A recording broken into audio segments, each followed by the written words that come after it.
Caminando 17 días en el libro de los Hechos. Milagros, señales y maravillas. Bernardo Stamateas. Capítulo 1. Una normalidad sobrenatural. Introducción. El libro de los Hechos de los Apóstoles trata acerca de la normalidad divina en la que caminamos los creyentes, de cómo vivimos en la sobrenaturalidad. ¿Qué quiere decir sobrenatural? Que nuestra normalidad ya no es de este mundo, porque en ella ocurren milagros, señales y maravillas. Un milagro es una intervención divina, una experiencia en la que vemos la mano de Dios. Una señal es un milagro que nos deja una enseñanza. Y una maravilla es un milagro que asombra, que impacta. De esto se trata el caminar con Dios, en lo sobrenatural. Veamos entonces cómo comienza el libro de los Hechos. Hechos 1:3, a quienes también después de haber padecido, se presentó vivo con muchas pruebas indubitables, apareciéndoseles durante 40 días y hablando acerca del reino de Dios. Cristo murió y resucitó, pero no ascendió rápidamente al cielo, sino que se quedó en la tierra 40 días más para poder brindarle a los discípulos nuevos entrenamientos. Después de resucitar, Cristo no fue a ver a Pilato, a Herodes o a los sacerdotes para decirles: ¿querían ver un milagro?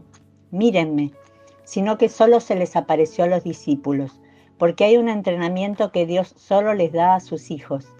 Quizás le estás pidiendo a Dios que haga algo con alguien, pero primero Él quiere hacer algo contigo.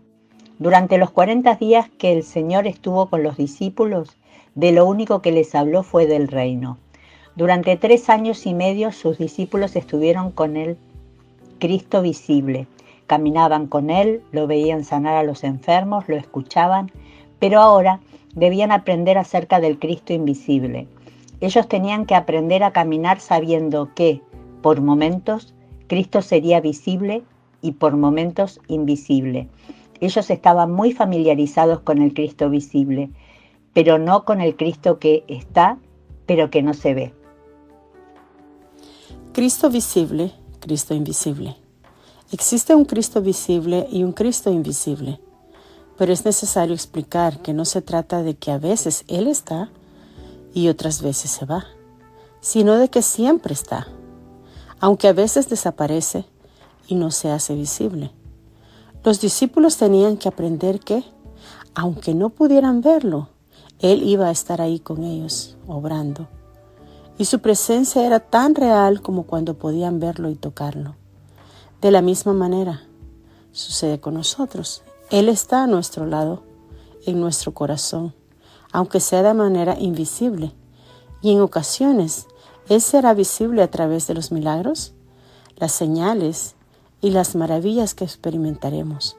Por ejemplo, Cristo se hace visible cuando en una tomografía el cáncer ya no está, o cuando te aumentan el sueldo y comienzas a tener prosperidad financiera, o cuando oraste por alguien y Dios hizo el milagro.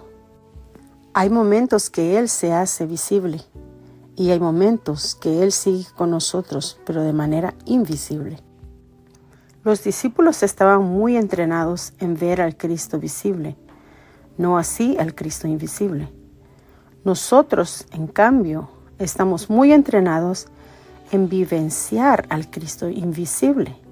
Adoramos, nos ponemos de rodillas, decimos: el Señor me abrazó, me bautizó, pero nos falta ver más al Cristo visible. Los testimonios son justamente las evidencias del Cristo visible.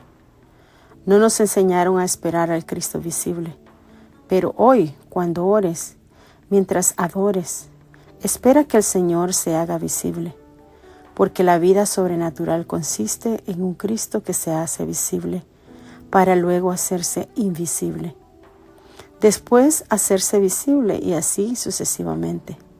Él no es siempre invisible o siempre visible, es visible e invisible, y en ambos casos siempre está, no se va.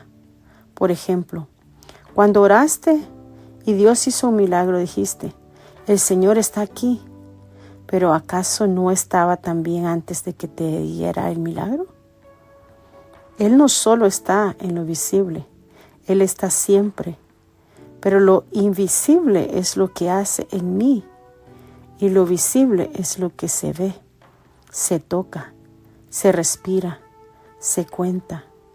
Todo lo que Cristo hizo cuando permaneció con sus discípulos por 40 días fue aparecer, desaparecer, aparecer, desaparecer. Jesús quería entrenarlos para que aprendieran, que lo vieran o no, Él seguía con ellos. Te invito a que analicemos estas 3 historias en las que se aprecia claramente esta enseñanza. Lucas 24:31. Entonces les fueron abiertos los ojos y le reconocieron, mas Él se desapareció de su vista. Jesús iba caminando con los 2 de Emaús. El Señor ya había resucitado, pero estos 2 hombres no sabían que era Cristo. Conversaron durante todo el recorrido hasta que llegaron a un hotel, donde se detuvieron para comer. Jesús partió el pan y en ese momento a los 2 de Emaús se les abrieron los ojos y se dieron cuenta de que aquel hombre era Cristo. ¿Qué sucedió luego? Jesús desapareció de su vista. Él no se había ido, sino que se había hecho invisible. Ellos creyeron que se había retirado, pero no. Jesús seguía ahí con ellos. Inmediatamente, ambos hombres corrieron a avisarles a los discípulos lo que había ocurrido. Mientras tanto, Cristo corría con ellos, pero no lo sabían, porque no habían aprendido que aunque no pudieran verlo, Él estaba ahí obrando. Finalmente los 2 de Emaús llegaron al lugar donde estaban todos los discípulos reunidos y anunciaron: «Se nos apareció el Señor». Cuando llegó la noche de aquel mismo día, el primero de la semana, estaban todas las puertas cerradas en el lugar donde los discípulos estaban reunidos, por miedo de los judíos. Vino Jesús y puesto en medio les dijo: «Paz a vosotros». Y cuando les hubo dicho esto, les mostró las manos y el costado. Y los discípulos se regocijaron viendo al Señor. Juan 20:19-20. Los discípulos estaban reunidos cuando de pronto Jesús se apareció en medio de ellos y les dijo: «Paz a vosotros». Luego les mostró las manos y el costado, es decir, se hizo visible. Cristo no traspasó la puerta, sino que apareció. Se hizo visible porque Él siempre estuvo ahí, aunque ellos no lo vieran. Cuando ya iba amaneciendo, se presentó Jesús en la playa, mas los discípulos no sabían que era Jesús. Juan 21:4. Al amanecer, Jesús se presentó en la playa. Afirma el evangelista: no es que Jesús fue a la playa, Él ya estaba en la playa. A los 7 discípulos que estaban pescando les dijo: «Tiren las redes hacia la derecha». Ellos obedecieron y sacaron 153 peces. Cuando llegaron a la orilla, Jesús tenía listo un pescado para que comieran. ¿Qué significa esto? El Señor nos va a entrenar para que podamos adorarle a Él y nos llene de su presencia cuando está invisible.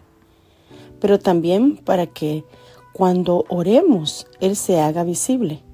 Necesitamos celebrar al Cristo invisible y al Cristo visible, porque Él no solo obrará en lo invisible, sino que también se manifestará y nos mostrará las manos y el costado. Nos hará ver milagros, señales y maravillas. El pastor Randy Clark contó que en una ocasión oraron por una persona que tenía un tumor de gran tamaño.